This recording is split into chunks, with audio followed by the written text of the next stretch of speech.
So if you're a player who's struggling with heel or toe strikes in your golf game, this video is really going to help. I'm going to be discussing the 5 key ways or key factors that contribute to causing a heel or toe strike. So let's get into it.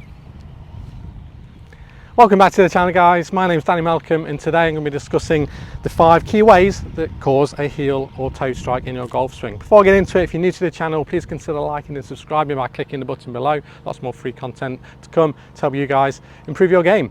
So today, we're going to discuss the 5 key points. Now, before we get into that, just note, how are you aware of where you're striking it on the club face? So to do that, when you're playing, just taking note of where you might be feeling the strikes on your face. But when you're practicing, what you can do is get some strike spray, some foot spray, even get some face tape and just pop that on your club face, just to become aware of, is there a pattern with where you strike it? Some people sometimes hit it in the heel, don't realize it, think they're hitting it out of the toe, and so you just want to be sure first what is happening with the strike.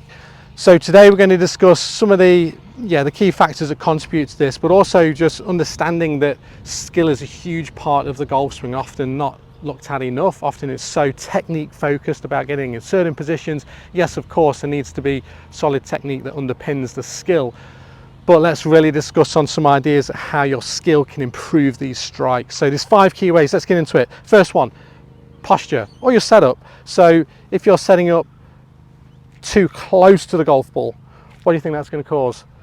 Well, oftentimes nothing else changes, it's going to cause a heel strike, or the dreaded shank out to the right there for a right-handed golfer. If you're too far away from the ball, that can then cause the opposite, more of a toe strike. Now I'm going to go into setup more in a different video, so please look out for that. In terms of number 2 is swing direction. So excessive swing directions, either too far to the right or too far to the left. These can cause issues with strikes towards the heel or the toe.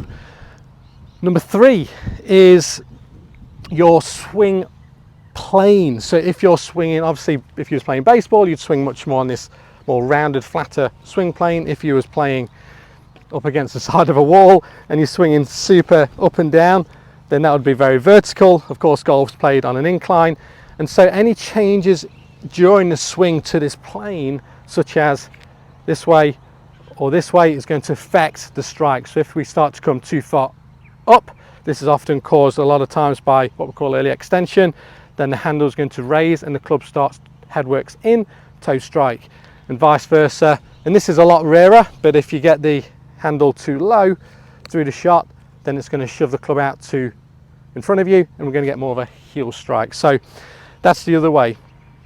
And number 4 is if there's excessive motion during the swing, either towards the ball or away from the ball. Now again, towards the ball, that's going to cause more of a heel strike, and if you start to shift your mass away from the ball, that's going to cause more of a toe strike.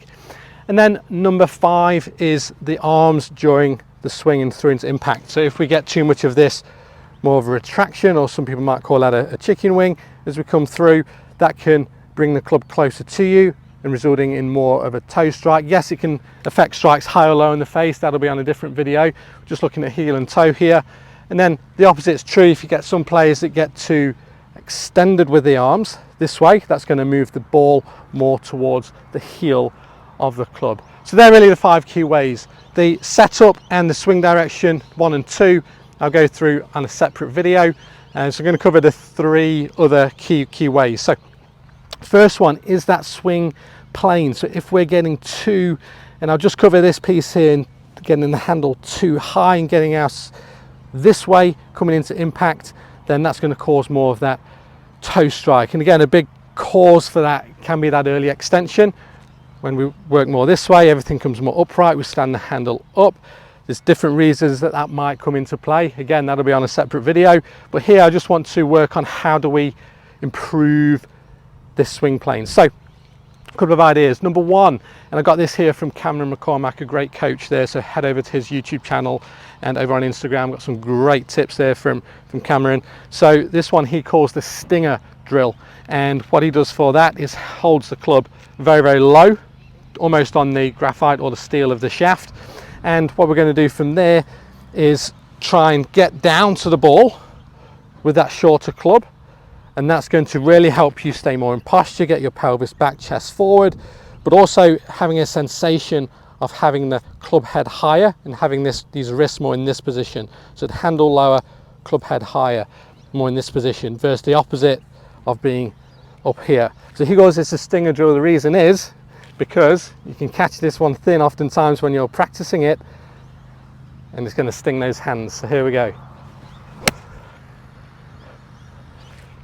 So you can see through the shot there, I was very low, handle was very low, and that's a good one too. You can do a few dry swings to start and just feeling that handle very low. And then hit a shot. That's a really, really good one, just to build into the feels of what you need to do, and then go and hit a normal shot, just trying to recreate those feels and see how much you need to do that. And with all these drills here today, it's just refining those small skills, those little bits of impact there, just developing those soft skills to improve that strike.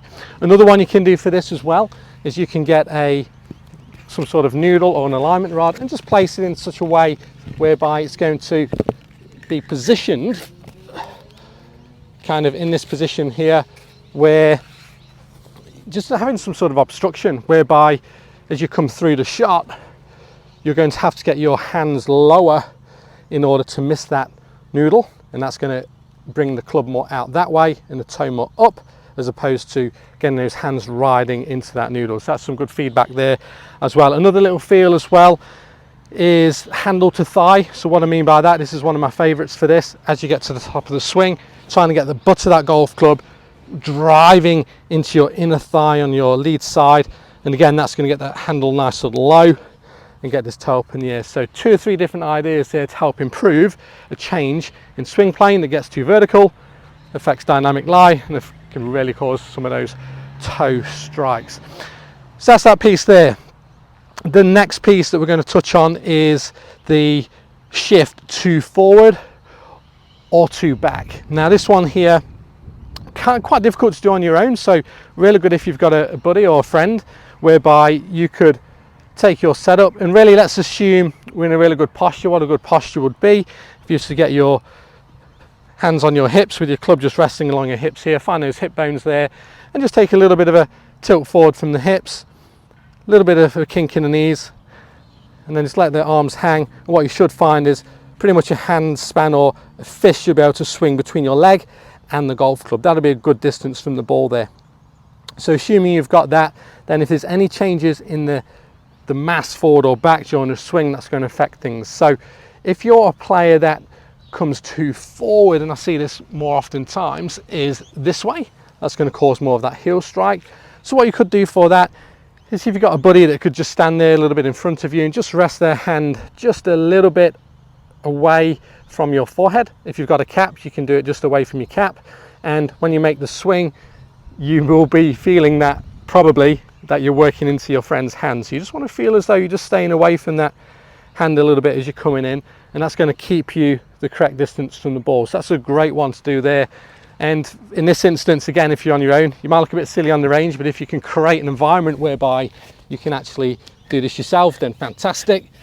But a buddy would be even better if you're practicing with someone, just to get a feel of what you're trying to do. So here, of course, I've got a noodle out in front there, and what you can do here is just I'll bring that in a bit closer so you can see on the camera. And so what you'll do there is just get a sensation of what you need to do just to stay away from that. So as you get to the top, generally you'd be a player that would move into that. So you just get that sensation of just staying back that little bit, and then you can go ahead and hit one, just trying to recreate that same feel of just staying back and flush straight out the middle there. The opposite is true if you're a player that moves too far back. So if you come too far this way in the swing, then you could again have a buddy with you out in front just holding your cap, and as you swing to the top, they could just gently be tugging on that just to keep you this way as opposed to falling back. So that's a good one if you've got a friend there just to help you create those feels. Again, if you haven't, look a bit crazy on the range doing this, but again, you could get the sensation of staying more on this noodle. So then when you get that feeling going, you sort of feel this way, and then you can go into a shot and flush straight out in the middle there as well. So a couple of ideas there to help improve whichever area you need to improve there. So the final piece, or number 5, some ideas to help you improve heel or toe strikes, is if you're retracting the arms a bit too much or extending them too much. We'll start with the retraction. That's a bit more of a common theme. So what I like to do for this one is a couple of ideas. Firstly, you could just put a T-peg down on the ground, and we're going to start just setting up normally just inside that T-peg, this side. So this would be your normal setup position.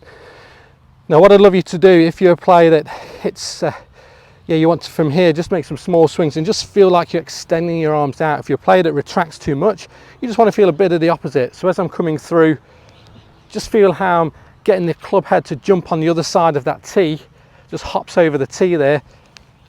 And you'll see to get there, I've got to extend my arms a little bit more, and then I can gradually increase the speed of that.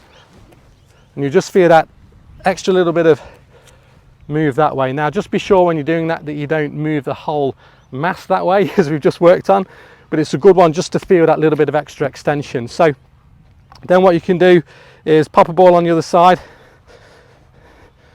and starting here, we're going to make a little swing, and we're actually going to hit the ball on the downswing. So we'll start here and through. So a little bit thin there, but that's the idea. So that's a good one if you're struggling with those strikes on that side. So the opposite's true for if you're struggling with too much extension in the arms, and that's going to cause oftentimes a heel strike for a player. So what do we need to do? Well, we need to do the opposite again. So if we was to set up with our club on the other side of that tee now, in our normal setup, normal posture, good distance from the ball, and now what we're going to do is as we come through, just get the arms coming in that little bit, just to get brushing on the inside of the tee. So we're going to hop over the tee on the other side, this way. So it's there and through. So you're really getting that, just feeling those little soft skills, those little feels of just changing how you're coming into the ball. And you can see what a huge difference that is. That's a big change in where you're landing the club, and that's just developing that skill and that awareness to where you need to be through impact. So again, starting off slow, and then we can start to build it up. So what we'll do here is bring a ball in on the inside, and now we'll just build it up, starting from a normal setup position. And as we come in, we're going to hit that inside ball with the arms coming in that little bit more. So from here, there, and I was flush right out in the middle on that one. And that's a really good one to do. And again, starting with dry swings, i.e. with no ball, just creating the feel and gradually building length into your swing. And then starting with a ball, starting small swings, and then again building length into your swing. That's a great one. Another variation, one of my favorites, particularly for those players that hit out of the heel and get a little bit too far this way, which is a common one that I see causing the dreaded shank, is the 2-ball drill. The 2-ball drill. So I first saw this one here at a tour event, watching this was back in Europe. I think it was Eddie Pepperell I was watching doing this at a tour event many years ago, and just a wonderful drill to develop that same skill. So we could start with your normal setup, normal ball, and then we're going to bring a secondary ball and pop it just inside that initial ball there. So this is a great one, and the goal here is to make a normal swing, and I would start small with these, and then again just try and get your arms to come in that little bit more into impact, and you're going to hit that inside ball, completely miss that outside ball. This is a great one. So we'll start small again, get the ball back in the middle there, outside ball, and then we're going to come in and just hit that inside ball, flush out the middle there. And then again, you can gradually build length into the swing as you get more proficient with that move. So starting on the outside ball, good distance away, and then we're going to do a slightly longer swing here. And that was a nice strike there as well. So some great ideas there, guys, to really start to develop the skill. And firstly, like I say, become aware of where you're striking the ball. Is it heel? Is it toe? Why is that happening? And then you've got some ideas there from a skill perspective to really hone in and start to develop the skill of moving it back towards the center. So guys, I really hope that helped. Give those a try. Any questions, please let me know. Thanks again for watching, and I look forward to seeing you on the next video.